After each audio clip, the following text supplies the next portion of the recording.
लेकिन कितना सुरक्षित रह रहे हो ये आप लोगों को पता है। ठीक है, तो चलते हैं। ठीक है, सूचनाएं। आज की जो टॉपिक है, हमारा टॉपिक है सूचना यानी इंफॉर्मेशन। इंफॉर्मेशन आप सभी लोग जानते हैं कि हमारे कुछ विचार होते हैं। साधारण अर्थ पर हमारे कुछ विचार होते हैं, सभी के विचार होते हैं। तो साधारणतया सूचना हम किसको कहते हैं कि साधारण अर्थ पर विचारों का आदान प्रदान ही सूचना कहलाती है। और ये जो दूरस्थ विद्यार्थी होते हैं, वो दूरस्थ विद्यार्थी अपने सहपाठियों से या छात्रगण से मिलकर के क्या करते हैं, कुछ ज्ञान लेते हैं और उनको क्या कहते हैं, हम सभी को सूचनाएं कहते हैं। और ये सूचनाएं किस माध्यम से ली जा सकती हैं? टीवी से है, इंटरनेट से है, प्रत्यक्ष दर्शन के आधार पर ली जा सकती है। यानी प्रत्येक जगह हम जा करके सूचनाओं को संग्रहित कर सकते हैं। अब कुछ परिभाषाओं को जान लेते हैं। तो परिभाषाएं क्या है बच्चों? विचारों का आदान प्रदान मैंने बताए, कुछ परिभाषाएं जान लेते हैं। सरकारी, गैर सरकारी, राष्ट्रीय, अंतर्राष्ट्रीय, व्यावसायिक स्तर पर विचारों का आदान प्रदान ही क्या कहलाती है? सूचनाएं कहलाती हैं। यानी कि हम सरकारी जो गवर्नमेंट संस्थाएं हैं और निजी संस्थाएं जो हैं, अपनी प्राइवेट संस्थाएं हैं, राष्ट्रीय, अंतर्राष्ट्रीय स्तर पर जितने भी आचार विचार होते हैं, जिन लोगों के विचार होते हैं, उन विचारों को सबको हम क्या कहते हैं? सूचनाओं के अंतर्गत लेते हैं। नेक्स्ट परिभाषा है अपने बच्चों, सूचनाओं से अभिप्राय उन आंकड़ों से है। सूचनाओं से अभिप्राय उन आंकड़ों से है जिनका प्रयोग किसी निष्कर्ष तक पहुंचने में किया जाता है। देखो, हम ये ले लेते हैं कि हमने क्या किया, एक विद्यालय से संबंधित परीक्षा के आंकड़े हमें जुटाने हैं। अब उन परीक्षाओं को, आंकड़ों को जुटाने के लिए हम क्या करेंगे कि उस विद्यालय में जाएंगे और विद्यालय में जाने के बाद हम क्या करेंगे, वहाँ के जो आंकड़े हैं उनको जुटाने का प्रयास करेंगे। अब आंकड़े हमने जुटा लिए, आंकड़े मतलब डाटा, वहाँ का डाटा जुटा लिया। डाटा जुटाने के बाद हम क्या करेंगे, उनका एनालिसिस करेंगे, यानी हम उनका विश्लेषण करेंगे। विश्लेषण करने के बाद हमारे पास में क्या आया? निष्कर्ष, कंक्लूजन आया। तो कंक्लूजन जो आया उसको हम क्या कहेंगे? उसको हम कहेंगे सूचना। यानी सूचना शब्द से तात्पर्य क्या है कि हमने किसी आंकड़े को जुटाया, किसी भी संस्था से संबंधित अगर हम उस संस्था के बारे में जानना चाहते हैं तो वहाँ के आंकड़े हमने जुटाए। आंकड़े जुटाने के बाद हमने क्या किया, वहाँ की उन आंकड़ों को, उस डाटा का हमने एनालिसिस किया। एनालिसिस करने के बाद हमें क्या मिला? निष्कर्ष मिला। और निष्कर्ष को हम क्या कहते हैं? सूचना कहते हैं। नेक्स्ट परिभाषा जान लेते हैं बच्चों। सूचना को शिक्षा में ज्ञान का एक भाग माना जाता है। एक स्पष्ट एक सरल सी बात है कि सूचना और शिक्षा और ज्ञान का ही एक भाग है। जो सूचना है वो क्या है? शिक्षा और ज्ञान का ही एक भाग है। ठीक है, अब इसके आधार पर देखो बच्चों, सूचनाओं की कुछ बातें बताई गई हैं। कुछ अति आवश्यक जो बातें हैं उनके बारे में हम जान लेते हैं। तो वो बातें क्या है कि सभी स्रोतों से सूचनाएं एकत्रित करना।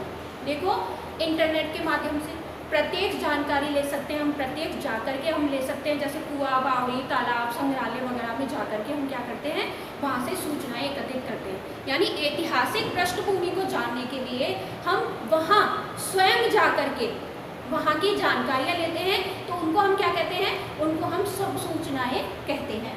नेक्स्ट है अपना समय पर उनका उपयोग करना। यानी आपने परीक्षा से संबंधित सूचनाएं ली, सूचनाओं को आपने एकत्रित कर लिया। अब आपकी क्या हुई? एग्जाम हुई। आपके एग्जाम हुए तो आपने जो सूचनाएं एकत्रित की थी उन सूचनाओं को आपने क्या किया? रिटर्न में, यानी जब आपका एग्जाम चल रहा है तो आपने उन सारी सूचनाओं को रिटर्न में आपने अपनी कॉपी में कर दिया। नेक्स्ट है अपना सूचनाओं को सुरक्षित रखना। देखो, सूचनाएं आपने इकट्ठी की, एकत्रित की। अब ये तो है नहीं कि आप वहाँ गए, दूसरे पे गए, तीसरे पे गए, चौथे पे गए, जाके वहाँ सभी छात्रों को आपने वो सूचनाएं बांट दी।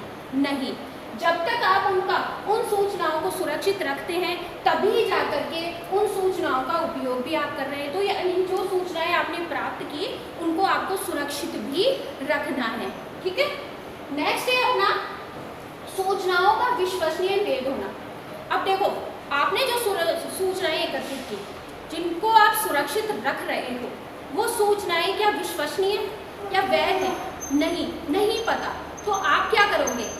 आप वही कार्य करोगे जो ऑलरेडी मैं आपको बता चुकी हूँ। यानी वो आंकड़े आप जुटाने का प्रयास करोगे, विश्लेषण करोगे और विश्लेषण के बाद में आपके पास में निष्कर्ष आएगा और निष्कर्ष आने के बाद में क्या मिल जाएंगे, आपको एक विश्वसनीय और वैध सूचनाएं मिल जाएंगी। नेक्स्ट है अपना एकत्रित की गई सूचनाओं को सभी दृष्टियों से पूर्ण होना।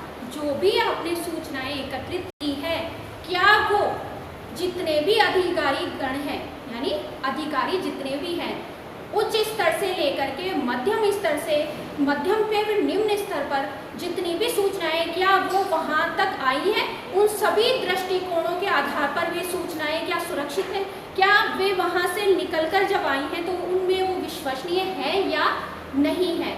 तो जितनी भी हमने सूचनाएं इकट्ठी की हैं वो सभी दृष्टिकोणों से पूर्ण होनी चाहिए, यानी उच्च प्रबंधन स्तर, मध्यम प्रबंधन स्तर और निम्न प्रबंधन स्तर पर जितनी भी सूचनाएं आई हैं वो उन सभी दृष्टिकोणों से पूर्ण होनी चाहिए। नेक्स्ट है अपना सूचनाओं का अपने शुद्ध मूल रूप में होना।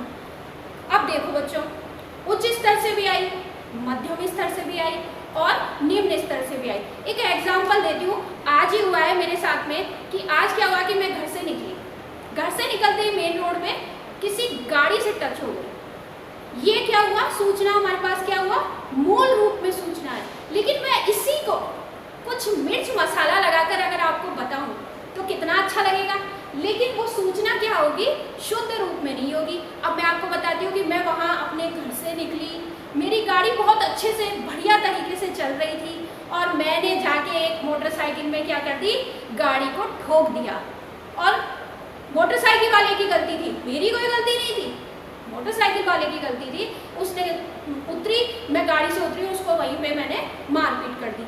अब ये क्या हुआ, ये हुआ कि ये सूचना मूल रूप में नहीं है, इसमें मैंने क्या किया, मिर्च मसाला लगाया और आपको अशुद्ध सूचना दे दी। सूचना सिर्फ इतनी सी है, बात एक छोटी सी है कि मैं घर से निकली, गाड़ी किसी से टच हो गई, बस बात यहीं खत्म हो गई। ना उसकी गलती थी ना मेरी गलती थी, कहीं ना कहीं दोनों की मिस्टेक होती है। तो जो हमने सूचना ली वो शुद्ध रूप में नहीं आई, अपना मूल रूप खो चुकी है। हम क्या करते हैं, जब हम निष्कर्ष तक पहुंच जाते हैं, निष्कर्ष हमने कैसे निकाला वो मैं बार बार आपको दोहरा रही हूँ, आंकड़े जुटाए हैं, विश्लेषण आपने किया है और उसके बाद में आपने क्या किया, निष्कर्ष निकाला।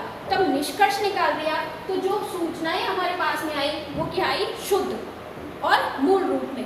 लेकिन हमारे पास जब तक सूचना आती है तब तक वो मूल रूप में रहती हैं या नहीं रहती हैं उसका कोई अता पता नहीं है।